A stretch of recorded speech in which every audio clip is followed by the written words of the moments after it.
In a spirit of cooperation between Mongolia and the European Union, we are fostering sustainable development in the beverages and food sector. Монголын доктортой санхүүгийн холбоо буюу ТОС холбоо маань эдийн засаг ногоон шилжилт төслийн хүрээнд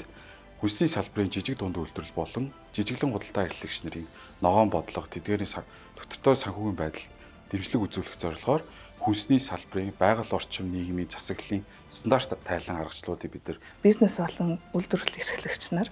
олон улсын стандартын дагуу байгаль орчин дээлтэй бүтээгдэхүүн үйлдвэрлэх боломжийг бүрдүүлсэн бөгөөд хэрэглэгч нарын гарт ч юм уу илүү найдвартай бодит